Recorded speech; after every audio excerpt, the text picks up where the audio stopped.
मुखं करोति वाचालं पङ्गुलङ्घयते गिरिं यत्कृपातमहं वन्दे परमानन्दमाधवम्। परमात्मा श्री कृष्ण प्रभुना मुखेથી શ્રદ્ધાત્રય વિભાગ યોગની કથા સાંભળી પછી અર્જુન એક પ્રશ્ન પૂછે છે. અર્જુન ઉવાચ સંન્યાસસ્ય મહાબાહો તત્વમિચ્છામિ વેદિતું ત્યાગસ્ય ચ ઋષિકેશ પૃથક્ કેશ નિષૂદન. અર્જુનજીનો પ્રશ્ન છે. આમ તો ગીતાનો આ 18મો અધ્યાય એનું નામ છે મોક્ષ સંન્યાસ યોગ. આ આખો અધ્યાય સંપૂર્ણ ગીતાનો એક ઉપસંહાર છે. આમાં જે આવે છે એ બધી જ વાત આગળ લગભગ આવી ગઈ છે. અર્જુનજી પૂછે છે કે હે ભગવાન, સંન્યાસ અને ત્યાગ આની વિગતો જાણવાની ઈચ્છા છે. સંન્યાસ અને ત્યાગ એ બે અલગ અલગ કેવી રીતે સમજી શકાય એ સમજવા ઈચ્છું છું. શ્રી ભગવાન વાચ. પ્રભુ તરત જ કહે છે કામ્યાનામ કર્મણામ ન્યાસમ સંન્યાસમ કવયો વિદો. ખરેખર તો સંન્યાસ કોને કહેવાય?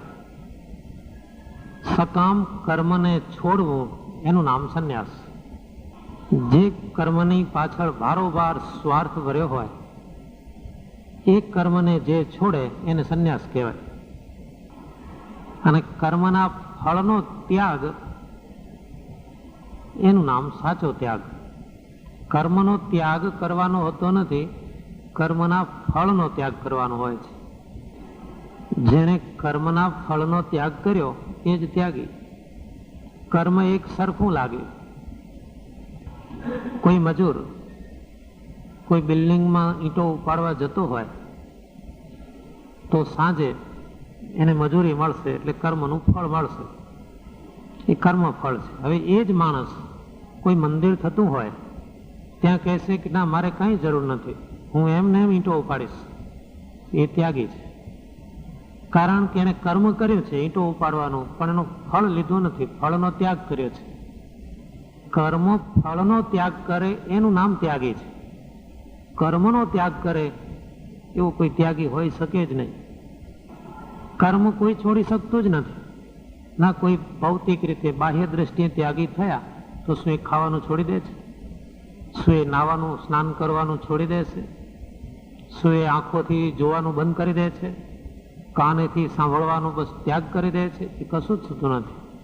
કર્મ કોઈ છોડી શકતું નથી, પણ કર્મના ફળને છોડે એનું નામ ત્યાગી છે. પ્રભુ પોતે જ કહે છે કે અહીં શું કરવું જોઈએ? નિશ્ચયમ શૃણુ મે તત્ર. હે અર્જુન, મારો પોતાનો નિશ્ચય શું છે સાંભળ. અમુક કર્મ કોઈ સંજોગોમાં ક્યારે પણ છોડાય નહીં. દાખલા તરીકે યજ્ઞ, દાન, તપ, કર્મ ન ત્યાજ્યમ કાર્યમેવ તત્.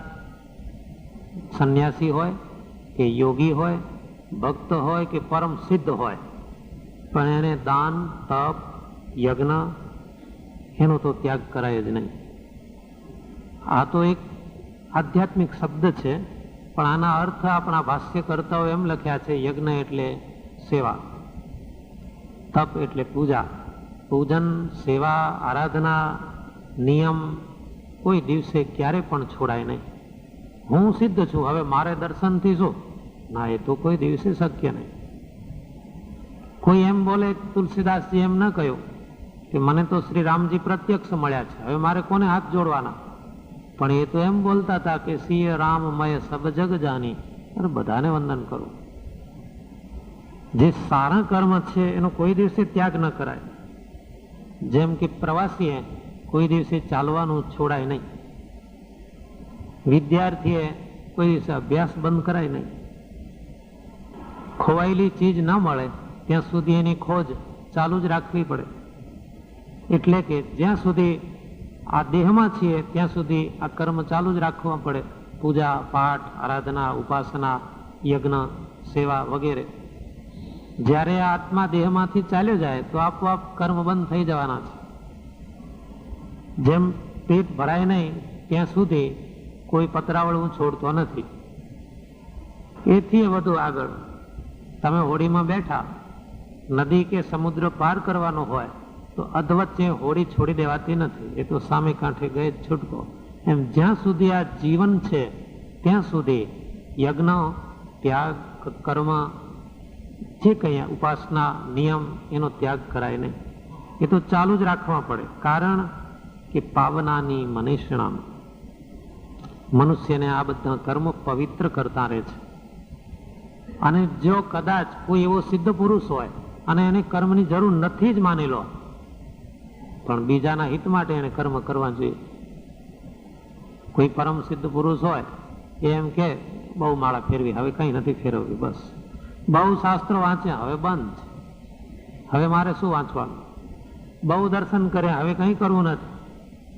તો જે સિદ્ધ વ્યક્તિ હોય એને કદાચ માની લો કે માળાની કે દર્શનની કે શાસ્ત્રની જરૂર નથી, તો લોક સંગ્રહ માટે પણ એને ચાલુ રાખવું જોઈએ.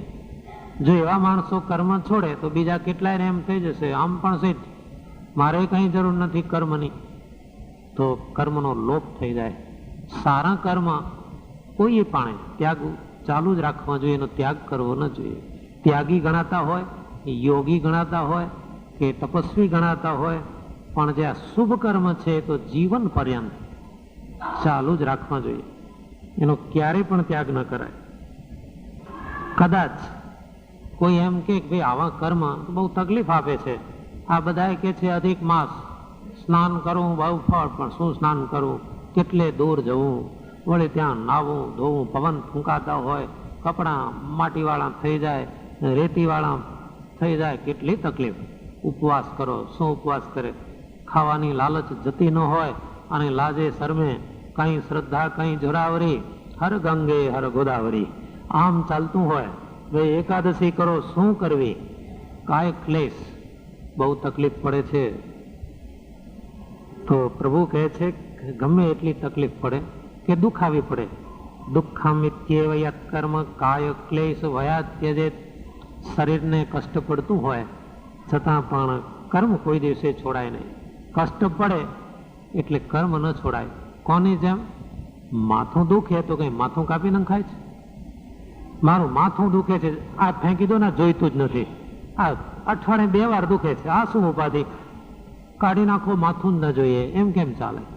માથામાં કષ્ટ આવે તો જેમ માથાનો ત્યાગ કરતા નથી.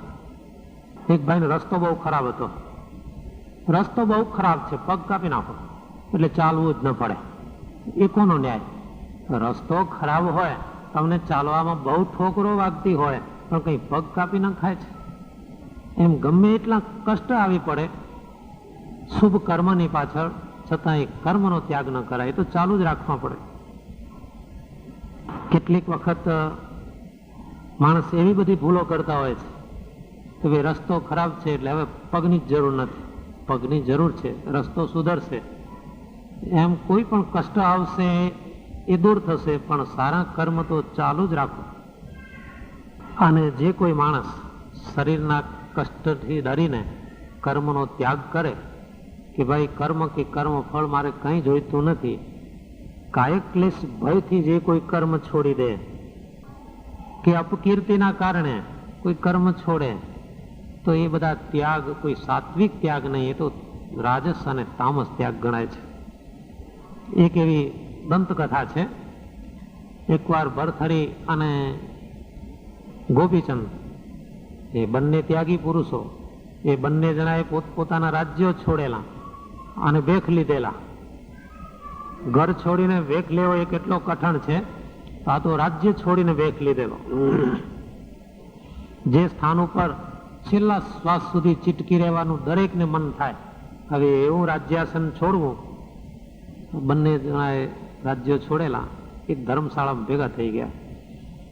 નાનું ગામડું, ગામની ભાગોળે ધર્મશાળા, ચોમાસું વરસાદ વરસે, ક્યાંય ભિક્ષા મળી નહીં, થોડો ઘણો લોટ મળ્યો, એ ભેળા બેસી અને બાટીઓ બનાવી, ભાખરીઓ, એમાં 3 થઈ.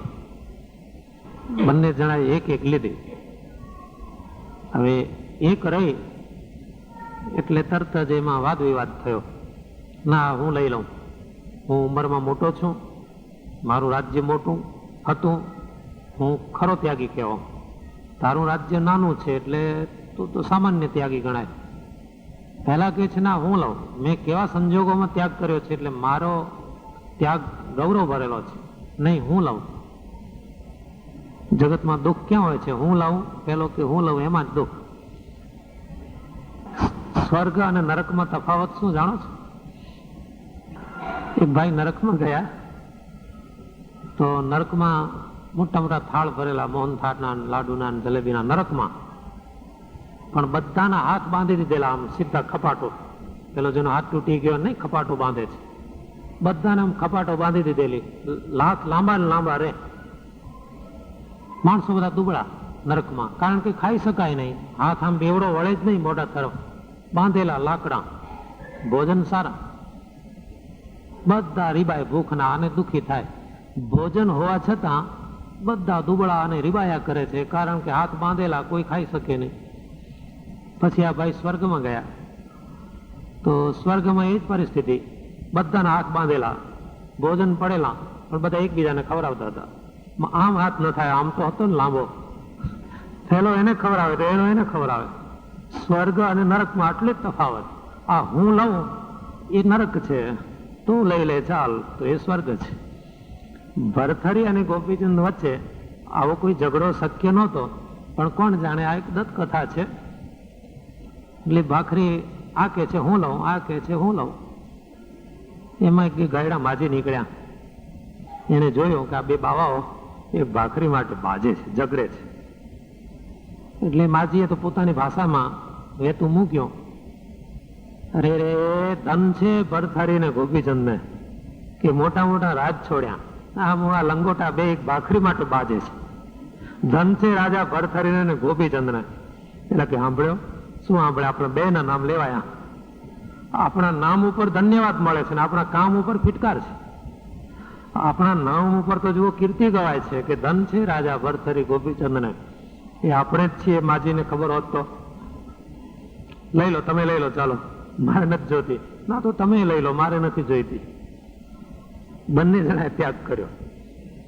આમાં કીર્તિ અપકીર્તિ સંકળાયેલી છે. એવો ત્યાગ ગીતા કહે છે કે એ બધા રાજસ અને તામસ ત્યાગ છે.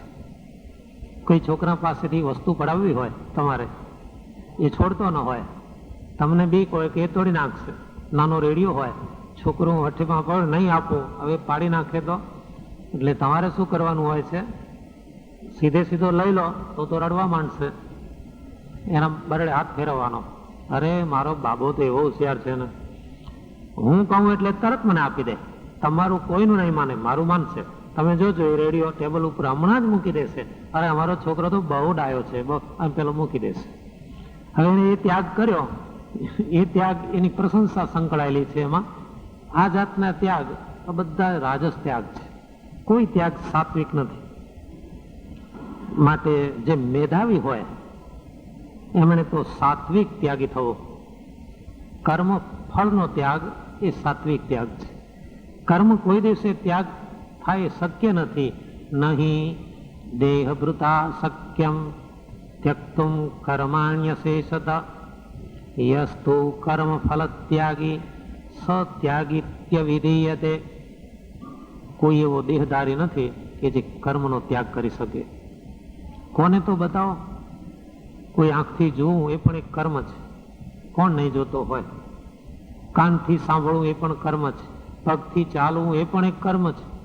માખો બેસે ને હાથથી આમ ઉડાડો તો એ પણ એક કર્મ છે. કર્મ સિવાય કોઈ જીવી જ ન શકે. તો એવો કોઈ જગતમાં નથી, દેહભૃતા શરીરધારી એવો કોઈ નથી કે જે કર્મ છોડી શકે. તો પછી ત્યાગી કોને કહેવાય? યસ્તુ કર્મ ફલ ત્યાગી. કર્મ ફળનો ત્યાગ કરે એ જ સાચો ત્યાગી છે. અર્જુન, તો સાચો ત્યાગી થા. કર્મ કરાવનાર આપણી અંદર 5 તત્વો છે. જગતમાં જેટલા કર્મ થાય છે સારા અને ખોટા, એની અંદર પાછળ 5 કારણો છે. ગીતા કહે છે, બહુ ધ્યાનથી સાંભળજો. એક તો દેશ કાળ. જેવો દેશ એને એવો સમય ઘણીવાર માણસને કર્મ કરવા પ્રેરતો હોય છે. વચનામૃતમાં સ્વામિનારાયણ ભગવાન ઘણીવાર દેશ કાળનો ઉલ્લેખ કરે છે. જેવો દેશ જેવો કાળ એ માણસને અસર કરે છે અને એવા કર્મમાં એ પ્રેરાય છે. એવા વિપરીત દેશકાળ ચાલતા હોય તો સજ્જન માણસ પણ કોઈ ખરાબ કામમાં જોડાઈ જતા હોય છે, કારણ કે દેશકાળ એક બળ છે. પછી બીજું, કર્તા, અંદર બેઠેલો જીવ, કર્મમાં એ પણ એક કારણ છે. ત્રીજું કારણ, આપણી ઇન્દ્રિયો, પંચ જ્ઞાનેન્દ્રિય અને પંચ કર્મેન્દ્રિયો. ત્યાર પછી ચોથું, આપણી ક્રિયાઓ, જે કંઈ આપણે કાર્ય કરીએ છીએ તે. અને પાંચમું, દૈવ. ગીતાનો સિદ્ધાંત આ શ્લોકમાં કહેવામાં છે, દૈવમ ચૈવાત્ર પંચમમ. પાંચમું કારણ છે દૈવ. માનવ જીવનમાં દૈવ એક મોટું કારણ છે. અહીં આગળ સહેજ એનું વિવેચન થશે, સાંભળવા જેવું છે. અધિષ્ઠાનમ ચ કર્તા કરણમ ચ પૃથક્વિદમ. આની કથા આગળ ગીતામાં ખૂબ આવી ગઈ. પણ દૈવમ ચૈવાત્ર પંચમમ, પાંચમું કારણ છે દૈવ. દેવ અંદર બેઠા બેઠા દોરે છે. દેવ જેનું સારું કરવા ઈચ્છે એને સન્માર્ગે દોરે છે.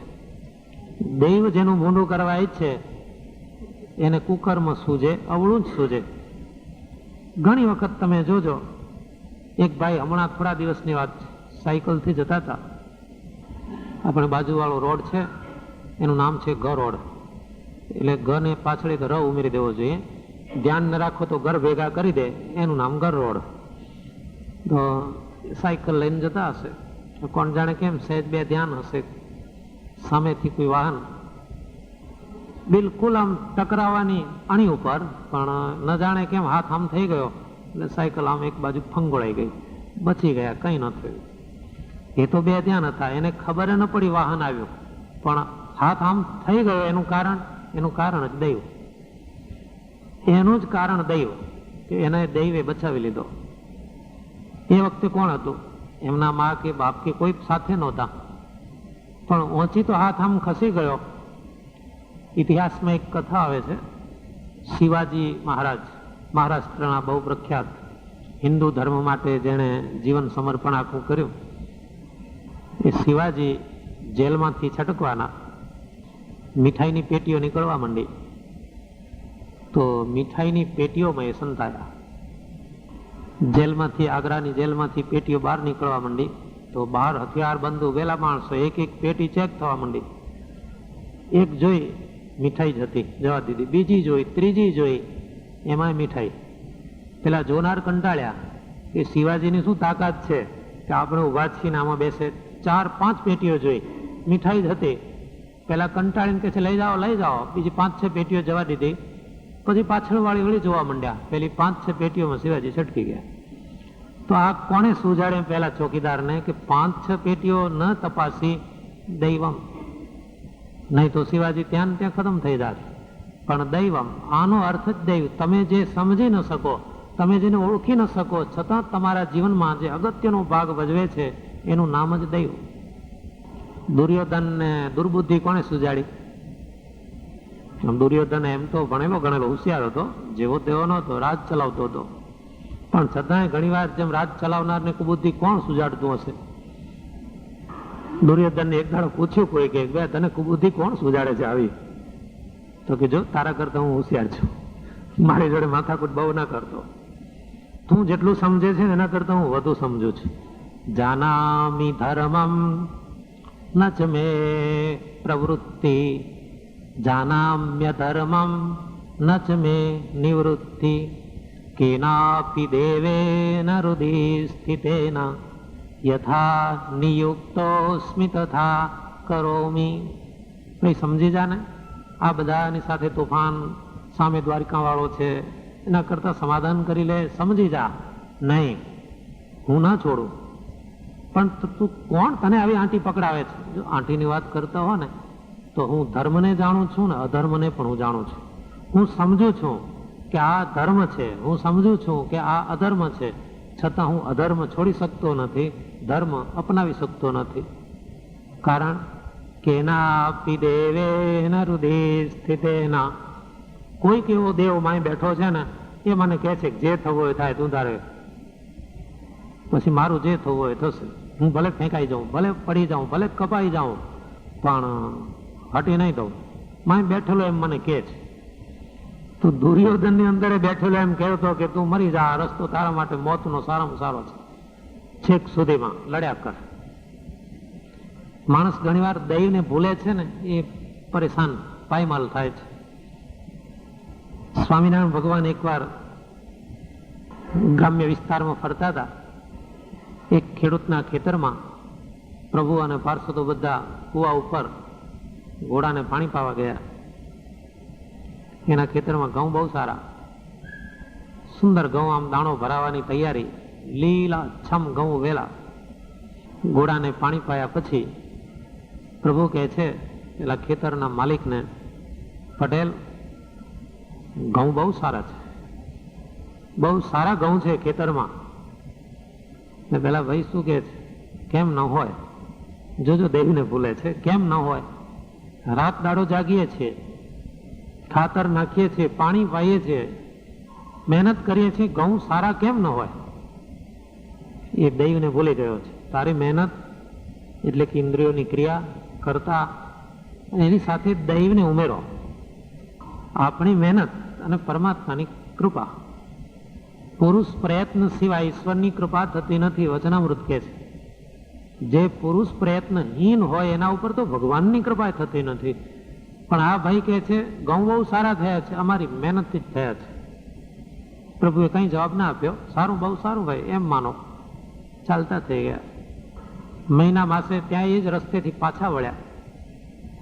પેલા એ ઘઉં કાપી કાપી કાચા અને ઢગલા કરી નાખેલા, એમ ને એમ નિષ્ફળતા મળી. ઘઉંમાં એક રોગ થાય છે, એને આપણે ગુજરાતીમાં એને ગેરું કહીએ છીએ. એવો રોગ બેઠો, બધું આખું ખેતર નકામું. શું આ ઘઉં બહુ સારા હતા, આમ કેમ કાપીને ઢગલા કરી નાખ્યા? અરે શું કરીએ, ઉપર વાળાએ એવો દાટ વાળ્યો, બધી મહેનત અમારી પાણીમાં.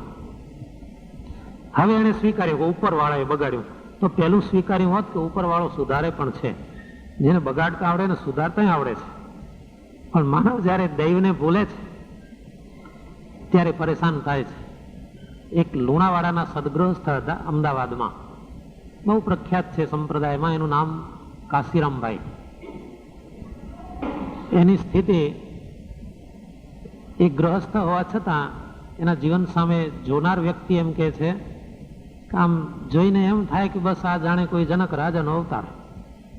સુખમાં દુઃખમાં સમધારણ સ્થિતિ, એટલું જ નહીં પણ એમ માનતા હતા કે મારી જીવન નૌકા પરમાત્મા ચલાવે છે, એમાં લગીરે શંકા નહીં. આપણે ઘણીવાર બોલીએ છીએ પણ આચરણમાં શંકા. એમ તો આપણે એટલું સજ્જન છીએ, આપણે હોશિયાર છીએ, એટલું સરસ બોલીએ છીએ. ક્યાંય જઈએ ને કોઈને ઘેર, અમે જ્યારે કોઈને ઘેર જઈએ અને પૂછીએ આ બંગલો સારું કર્યો, તમારો જ ને? ના ના સ્વામી, અમારું કાંઈ નથી, બધું ઠાકોરજીનું છે. ઓહો, ઠાકોરજીનું છે? કાઢો દસ્તાવેજ જરા જોઈએ, કોના નામનો છે? લાવો ને ત્યારે બતાવો ને દસ્તાવેજ. તો સ્વામી મારા નામનો છે, લખી દો ઠાકોરજીના નામે, કરી નાખો. તો હિંમત નહીં ચાલે. પણ એમ કહીશું મકાન ભગવાનનું છે. ભાઈ આ 3 બાબા કોના છે? સ્વામી ઠાકોરજીના છે. ઠાકોરજીના છે ને મૂકતા જાઓ ને, બહુ જરૂર છે અહીં. ના, એ હિંમત નહીં ચાલે. આપણે બોલીએ છીએ પણ આચરી શકતા નથી. કાશીરામભાઈના જીવનમાં એ બોલતા હતા એનાથી વધારે એવું આચરી બતાવતા હતા. પગાર આવે એમને, એ સર્વિસ કરતા હતા. પગાર આવતો હાથમાં એટલે એ પગાર લઈ અને સીધા નરનારાયણ દેવને ઉંબરે પહોંચી જતા. બ્રહ્મચારીજી અંદર હાજર હોય એટલે એક કવર આખું લઈ ઠાકોરજીના ચરણમાં. સાંભળજો, કાશીરામભાઈનો નિયમ હતો કે આપણી આવકમાં પરમાત્માની કૃપા છે તો એનો ભાગ છે જ. નક્કી કરેલો ભાગ એ નારાયણ દેવના ચરણમાં મુકાવી દે અને પછી બાકીનું કવર આ મને ભગવાનની પ્રસાદી મળી છે એ ઘેર લઈ જાય. મારું કંઈ જ નથી, ઈશ્વર આપે છે એને સમર્પણ કરી દઉં છું અને એમાંથી પ્રસાદ રૂપે જે મળે એમાંથી હું વ્યવહાર ચલાવું છું. વૃદ્ધ સંતો જેને નજરે એમના જીવનની શૈલી આ જોયેલી છે એ લોકો આ વાતો કરે છે. તો આવી સ્થિતિ જેને આવે કે દૈવમ જૈવાત્ર પંચમમ, આપણા જીવનમાં દૈવ છે. ઘણીવાર આપણે જો ખોટે રસ્તે જતા હોઈએ તો અંદરથી ટોકનાર પણ દૈવ છે, પણ બહુ ખરાબ કર્મમાં આપણે જોડાઈએ અને શિક્ષા કરવાની જ્યારે દેવને ઈચ્છા થાય અને આપણે કંઈ નુકસાની આવી પડે તો એમાં પણ દૈવ જ કારણ છે. એટલે તો કહેવત છે કે સુખ દુઃખના દાતા પરમાત્મા છે. છોકરો સારું કામ કરે તો એના મા કે બાપ એને કંઈ બક્ષિસ આપે, બહુ સારું, તે ખૂબ વાંચ્યું, તું ફર્સ્ટ ક્લાસ પાસ થયો, બોલ તને શું લાવી દઉં? સાયકલ. હા સાયકલ, જા લાવી દઉં. એનો એ છોકરો કંઈ જો ખરાબ કામ કરે તો એના બાપ કે મારા કાન જાળીને જરા આંબળી દે, એક લગાવી દે. તો મા બાપ છોકરાનું પોષણ કરતા છે અને એને શિક્ષા કરતા છે. એમ પરમાત્મા દૈવ આપણે જો એની આજ્ઞા પ્રમાણે એમની મર્યાદામાં સીધી રીતે ચાલીશું તો દૈવ આપણા હિતમાં છે, પણ જો એની મર્યાદા ઉલ્લંઘીશું તો એ જ દૈવ આપણને શિક્ષા પણ કરે છે. આપણો હિન્દુ ધર્મનો સિદ્ધાંત આ શ્લોકમાં છે, પરમાત્મા કર્મ ફળ પ્રદાતા છે. ઘણા સંપ્રદાય કે ધર્મ એવા છે કે કર્મ જ ફળ આપે છે. નહીં, કર્મ ફળ નથી આપતું. કર્મ તો જડ છે. કર્મ જડ છે. તમે અહીંથી બહાર નીકળીને વીજળીના થાંભલા આડા નાખવા માંડો તો ઉપરથી પથરાનો વરસાદ થતો નથી, કારણ કે તમે કર્મ ખરાબ કરો છો, તેની શિક્ષા તમને થતી નથી. પરંતુ કોઈક એવું તંત્ર એના માણસો આવીને પછી ધોકા મારવા માંડશે, કારણ કે તમે ખરાબ કામ કરો છો, એની શિક્ષા થાય છે. તો કર્મ સીધે સીધું ફળ નથી આપતો. કર્મ ફળ પ્રદાતા ઈશ્વર છે, એ જ આપણને ફળ આપે છે. જો સત્કર્મ કરીએ તો સારા ફળ આપે છે, ખરાબ કર્મ કરીએ તો ખરાબ ફળ મળે છે. ભગવાન તો ત્યાં સુધી કહે છે કે શરીર વાંગ મનો વીર્યત કર્મ પ્રારભતે નર ન્યાયમ વા વિપરીતમ વા પંચૈતે તસ્ય હેતવા. તમે ન્યાય કર્મ કરો કે અન્યાય ભરેલું કર્મ કરો, પણ આ 5 વસ્તુ એમાં કારણ છે એટલું સમજી રાખજો. જે માણસ દૈવને ભૂલે છે એના 4 અધિષ્ઠાન એટલે કે કર્મના જે કારણો એને દુઃખમાં ધકેલે છે. જે દેવને દ્રષ્ટિ સમક્ષ રાખે છે એ સુખમાં જીવન જીવે છે. હવે સુખની વાત આવી તો સુખના 3 પ્રકાર છે. આપણે ઘણી વાર કહીએ છીએ ને અહમ સુખી, હું સુખી છું. કેટલાક સુખ એવા છે કે શરૂઆતમાં ઝેર જેવું લાગે. સાચું સુખ કોનું નામ બહુ ધ્યાનથી સાંભળવા જેવું છે. યતદગ્રે વિષમીવ પરિણામે મૃતોપમમ. શરૂઆતમાં ઝેર જેવું લાગે, પછી જે શાંતિ આપે એનું નામ કહેવાય સાચું સુખ. એ સાત્વિક સુખ છે. દાખલા તરીકે મારકણી ગાય એની ચાકરી કરવી એ કડવી ઝેર, ન જાણે ક્યાં શીંગણો મારી દે. એના છાણ મૂત્ર સાફ કરવા એ ક્રિયા કેવી ઝેર જેવી, પણ પરિણામે દૂધ શાંતિ, હાસ લ્યો વાટકો પીઓ, હજુ ઘણું દૂધ મળે છે. અરે 1 ટકે 3 લીટર દૂધ આપે છે આપણી ગાય. તો દૂધ જેમ સાનુકૂળ, પણ શરૂઆતમાં કર્મ કરવું એ જરા અઘરું. સાચું સુખ એ કે શરૂઆતમાં કરવું લાગે કોની જેમ હરડે ફાંકો ને મોઢું બગડી જાય એવી તુરી લાગે. ચારે બાજુ મોઢામાં ચોટે ને એટલી જ તુરી લાગે, પણ પરિણામે અમૃતોપમમ. એ ખાધેલી હરડે આંતરડામાં અમૃત જેવી છે. કારણ કે હરડેના ગુણ એવા છે, આયુષ્ય વધારે, રોગનો નાશ કરે, તમામ ઇન્દ્રિયોને બળ આપે. હરડે ખાતો હોય ને મોતિયો ના આવે, બોલો હવે બહેરાશ ના આવે, આવા બધા ગુણ છે. પણ શરૂઆતમાં કડવી ઝેર, તુરી લાગે. કોઈ ભાઈને પેટના 25 દર્દ થયેલા, એટલા બધા ગુમરા થાય એટલે કોઈ વૈદ્ય એને કહ્યું કે ઇન્દ્રજવ ખાઓ, મટી જાય. ઇન્દ્રજવ ખાય ને ત્યારે કડવા ઝેર, પણ પરિણામે અમૃતોપમમ. છેવટે એનું જે પરિણામ એ બહુ સારું, રોગ માત્ર મટી જાય. બજારમાં તૈયાર દવા લાવો ને સુદર્શન, એની અંદર બારોબાર ઇન્દ્રજવ હોય છે. એ કડવું લાગે એ ખાવી એક ચપટી એટલે આપણને ત્રાસ થઈ જાય, પરંતુ પરિણામે અમૃત છે. એમ કેટલાય સુખ એવા છે કે શરૂઆતમાં કડવા લાગે, પણ પછી જે શાંતિ આપે એનું નામ સુખ. તો એના વિરુદ્ધમાં વિષયેન્દ્રિય સંયોગાત, વિષય અને ઇન્દ્રિય એ બેના સંયોગથી જે સુખ મળે એ શરૂઆતમાં બહુ સારા લાગે, પણ પરિણામે ઝેર જેવા. એને કહેવાય છે રાજસ. પ્રમાદ, આળસ અને નિદ્રા એમાંથી જેને સુખની ભ્રાંતિ થતી હોય એને કહેવાય છે તામસ. હવે ગીતામાં આપણે આગળ સાંભળી ગયા છીએ, ચાતુર્વર્ણ્યમ મયા સૃષ્ટમ ગુણ કર્મ વિભાગસ. ગુણ અને કર્મના વિભાગથી મેં 4 વર્ણની રચના કરી છે એમ ગીતાકાર સ્વયં કહે છે. હવે અહીં આગળ 4 વર્ણની સ્વાભાવિકી ક્રિયા કહે છે. સૌથી પહેલા બ્રાહ્મણની વાત આવે છે. બ્રાહ્મણનો ધર્મ શું? શિક્ષાપત્રીમાં સ્વામિનારાયણ ભગવાને પણ સંક્ષેપમાં ધર્મ લખ્યા છે, અહીં ગીતામાં પણ સંક્ષેપમાં આવે છે. સમો દમ તપ શૌચમ ક્ષાંતિરાર્જવમેવ ચ જ્ઞાન વિજ્ઞાન વાસ્તિક્યમ બ્રહ્મ કર્મ સ્વભાવજમ. મનનો નિગ્રહ, ઇન્દ્રિયોનું દમન, તપ, પવિત્રતા, ક્ષમા, સરળતા અને સતત વેદાભ્યાસ, આ બધા બ્રાહ્મણના સ્વાભાવિક ધર્મો છે.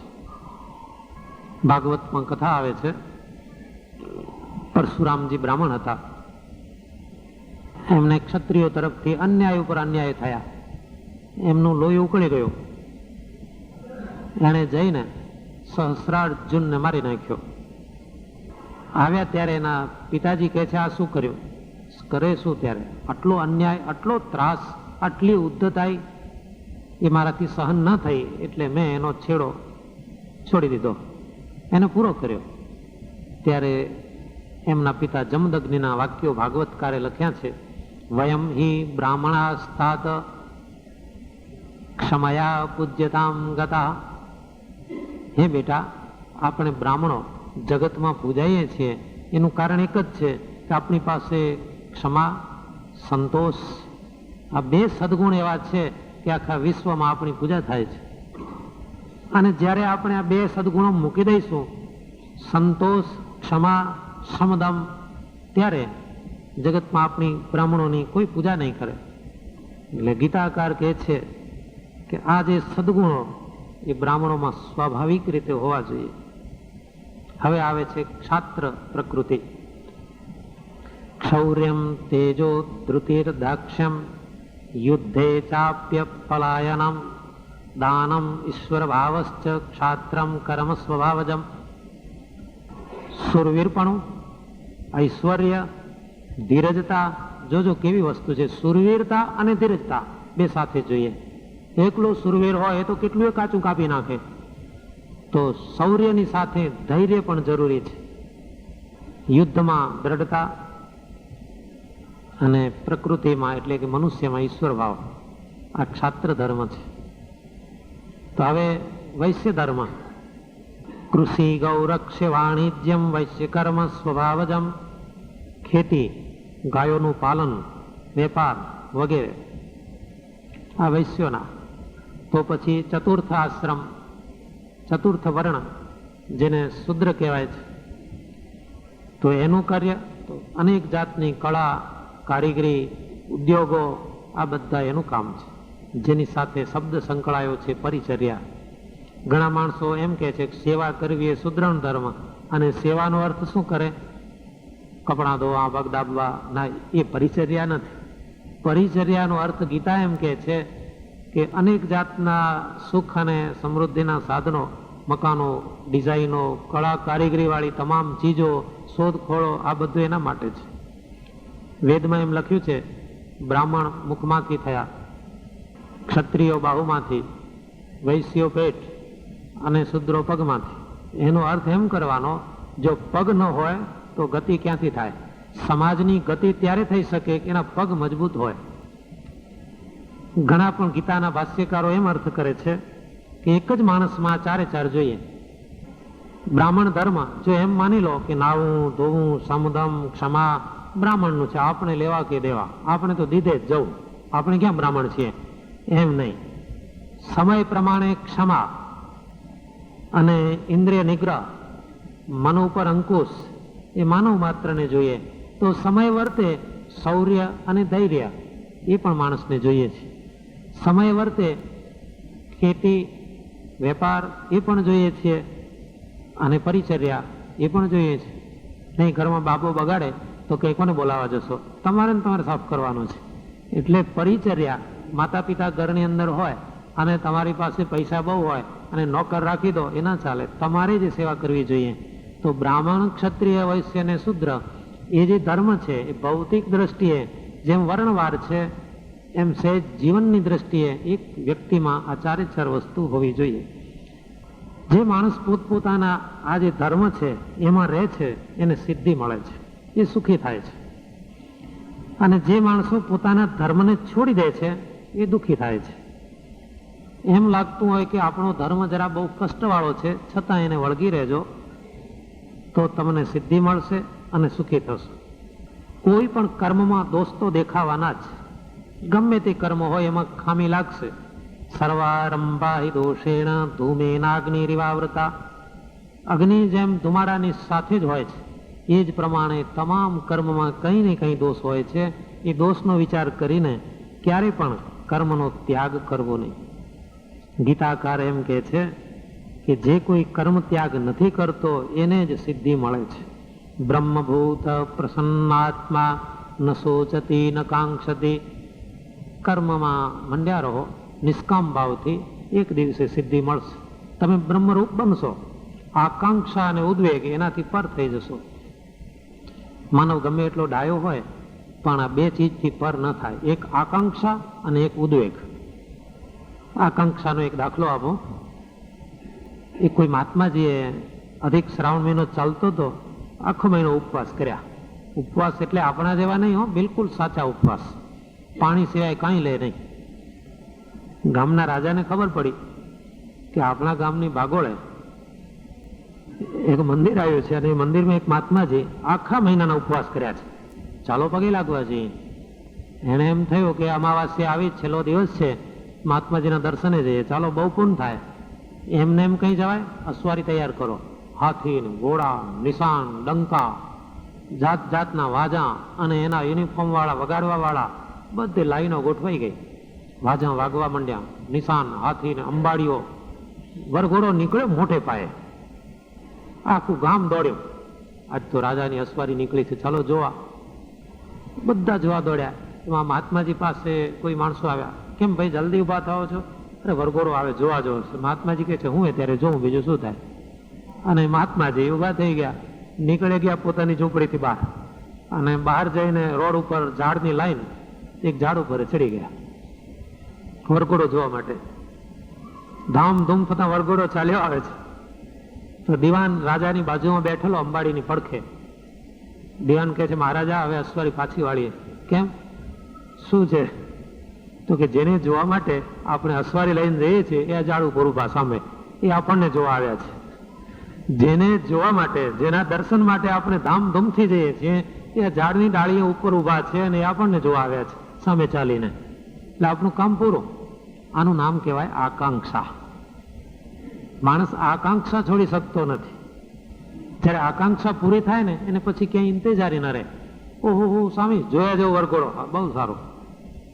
એક ભાઈને પૂછ્યો, ચાલો આજ તો અમેરિકા અને ઇંગ્લેન્ડના બધા દ્રશ્યો બતાવવાના છે, ત્યાં પથ્થર પાણી ને ધરતી એવા ને એવા છે, ભાઈ સાહેબ શું જોવાનું?